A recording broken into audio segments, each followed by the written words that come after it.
like to start out this review with a little bit of a story. Are you sitting comfortably? Then we'll begin. The weather looked a bit dodgy, threatening rain, but it was pleasantly warm. Near perfect conditions for a family visit to the theme park, which had recently opened nearby. The TV ads promise a perfect day out and thrills galore. The place looked so spectacular we just couldn't resist. The bus that took us to the theme park was huge, with room for a couple of hundred people on board. Not all crammed in like sardines either. Everyone got a seat, there was plenty of legroom and air conditioning kept us cool. We sieved through the traffic and in no time at all arrived at our destination. A sign above the gate said "Welcome to Bullfrog's World!" Even I was excited and my kids were buzzing. I bought the tickets, bit steep for the whole family, but all the rides were free once you're in. The great metal gates swung open and in we swarmed, carried along by the enthusiasm of the crowd. And what a sight met our eyes. The place was fantastic. Rides galore, shops, souvenirs, and all the facilities you could possibly wish for. A huge roller coaster, the Whirlwind, dominated the skyline, and we followed the sign straight there hoping to be the first in the queue. Somehow a few others had beaten us to it, but we weren't made to wait long. We climbed aboard and pulled down the safety rail, me and my wife in front, 2 kids behind, and phew, what a ride! Loops, curls, corkscrews, and so fast the G-force was, to quote the kids, it was intense. They wanted a second go immediately, but I said we should try a few of the other rides first, and bought them a "I Rode the Whirlwind" t-shirt from a nearby souvenir shop to keep them happy. A few rides later I was getting peckish and the kids were ravenous. There was a burger stand handy, so I treated the family to burgers and fries. We ate them in the picnic area by a fountain in the cool shade of the trees and it was bliss. The food was good, but the salty fries soon had us all thirsty, so it was out with the wallet again for a few colas and ice creams. As I put my litter in the bin, I noticed the kids had left their rubbish on the grass, but before I had a chance to say anything I saw a park worker whisk it away. Still, the day would not have been complete without giving the kids a good telling off and their subsequent tantrums. Refreshed and rejuvenated, I felt like a challenge, so I chanced my arm on the coconut shy. Those coconuts must have been glued in, because I hit them full on a good few times, but they didn't budge. And then my son decided to humiliate me by hitting the cans for 6 in Tin Can Alley, so now it was my turn to sulk. So I decided to cool off in the saloon while my wife and kids went off exploring, and when I emerged I needed to answer the call of nature, and the clear signposting meant that I'd found a toilet in no time. The super toilet was so clean and user-friendly. I remember thinking I could have stayed there for hours. Next I headed for the fountain, a meeting place for separated families, and sure enough, the wife was waiting there with the kids. They'd had a wonderful time in my absence, had travelled all over the park by monorail, and hadn't even minded the shower of rain because a man dressed as a chicken was handing out umbrellas to protect them, plus they rode the Whirlwind for a second time and it was even faster than before, speeded up for extra thrills. We stood and watched a spectacular fireworks display as the sky grew darker, and then, tired but happy, made our way back to the bus. All in all, a family's day out at Bullfrog's World just couldn't have been any better. Now you might be forgiven that I've just wasted your time by reading out an overly detailed review from bloody TripAdvisor or whatever, but actually this is all taken from this game's manual. It's the introduction, simply called "Welcome to Theme Park." They don't make them like that anymore, do they? And so, indeed, Welcome to Theme Park, a game made in 1994 by Bullfrog for the Amiga and various other platforms besides, led by Demi Hassabis and, oh lord, Peter Molyneux. And not that I'm going to go into him right now, let's just get on with the game itself already. I should note that I'm playing the souped up Arga version for this review. It's much better than the A500 version and still looks a beaut. I'm sure that review of a completely fictional park has you positively salivating at the prospect. But in all seriousness, when I first got this game, that was the first thing I read. And yeah, it was a lot better back then. It certainly got you in an appropriate mood for the game. Or did it? We shall see. Theme Park is kind of a funny one these days. Back in 1994 it was massively popular, not just a big seller on the Amiga but on PC and also on consoles. The Mega Drive and SNES both got ports of the game. At a time when a lot of big console games were coming from home computers, this was one of the biggest, and the review scores certainly bore that out. These days, it's kinda different. Not remembered quite as much. If you asked most people to name a game where you built your own theme park, they probably wouldn't even say theme park. They'd go for one of the Roller Coaster Tycoon games. Theme Park was very successful, but in the end it was overtaken in most people's eyes by another title entirely. And yet they are both in many ways entirely different games with entirely different points. We'll go a little into why Theme Park didn't really last later on, but for now we'll concentrate on the game itself. A game that I love so much.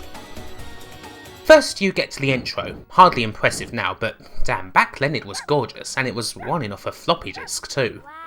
The title itself features the odd licence that I have mentioned before, that of the Midland Bank. You can even just about see their corporate branding in that magical intro, where Mr. and Mrs. Midland sit on their Midland sofa. You enter your details and then get a map of all the places you can set up a theme park in the world. The US, Europe, Australia, Antarctica, you know, all the best locations.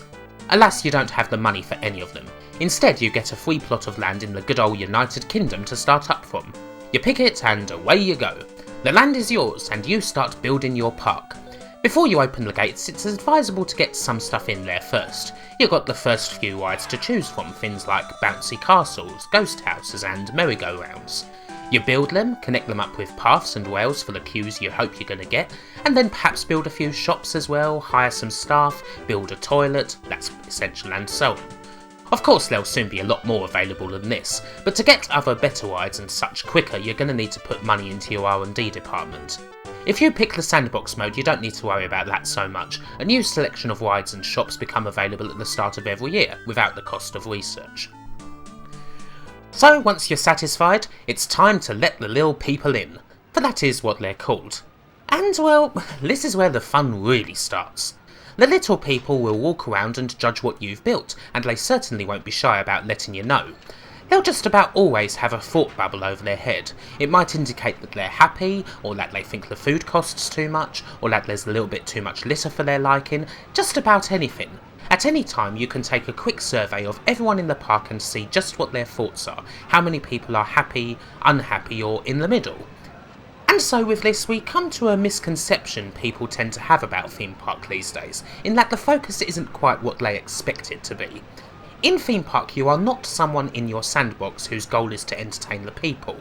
You are a businessman, an entrepreneur if you will, and your main aim is to make a profit.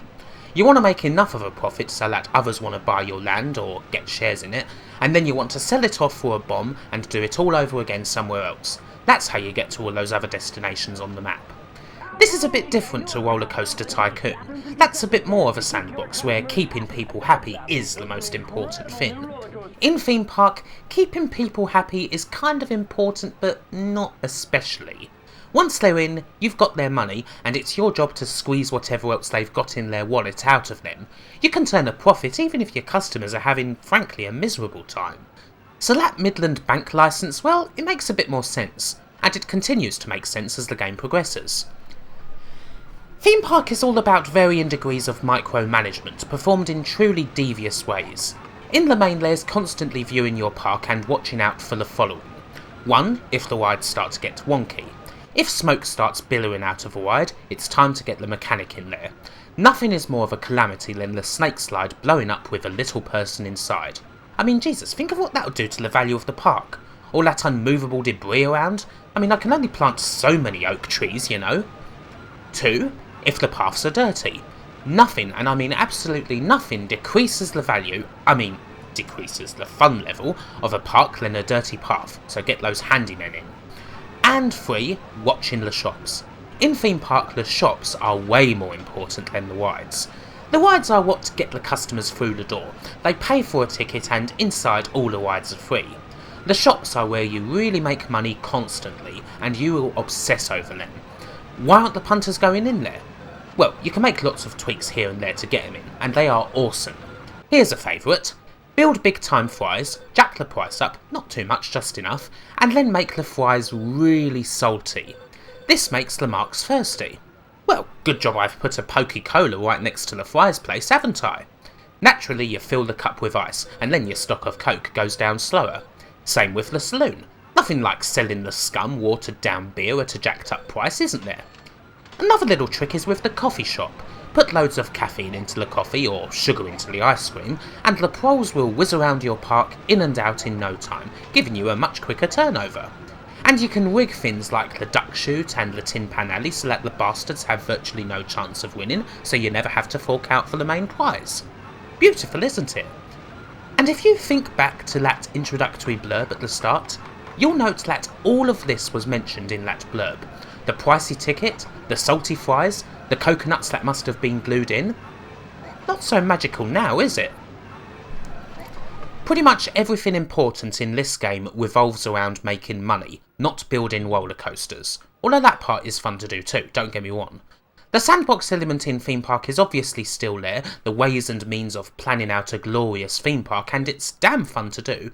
But it's also really fun to micromanage, to obsess over the levels of stock. Running out of fries or cola is a disaster, a huge loss of money, and it takes like 6 months for a delivery, so you've got to try and time your deliveries carefully so that you've always got something spare.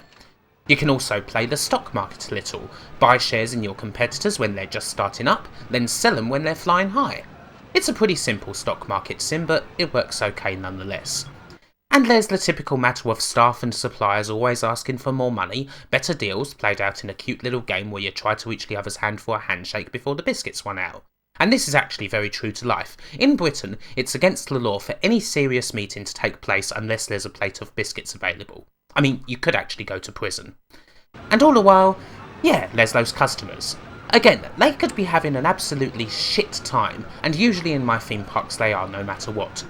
But I'm still making money, and they don't stop coming through the doors and buying my crap. Funny, isn't it? Almost like it'd be rude not to buy a cruddy little balloon, or a silly umbrella, or a straw donkey, even if you hate it. That's just the sort of thing that made this country great, isn't it?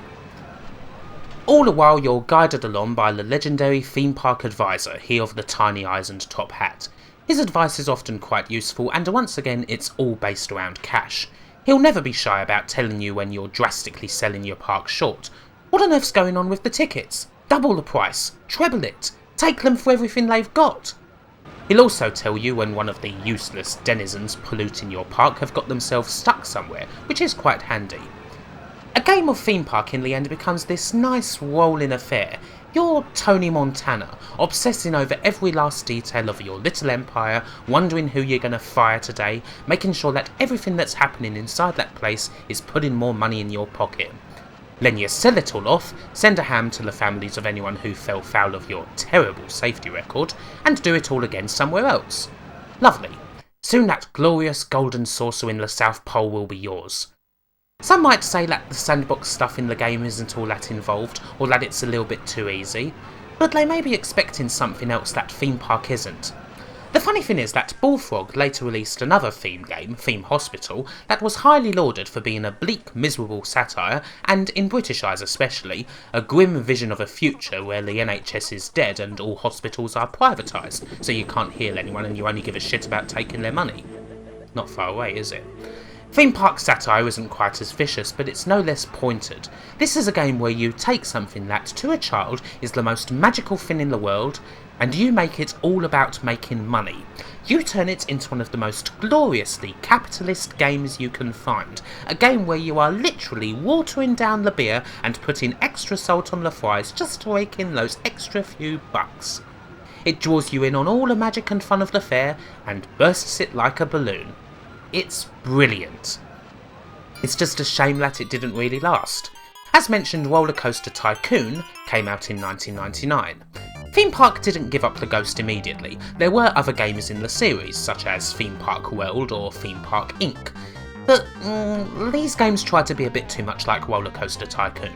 They concentrated more on the sandbox elements, leaving the business stuff behind, and Theme Park was never able to compete with something like Roller Coaster Tycoon when it came to the satisfaction of building a park.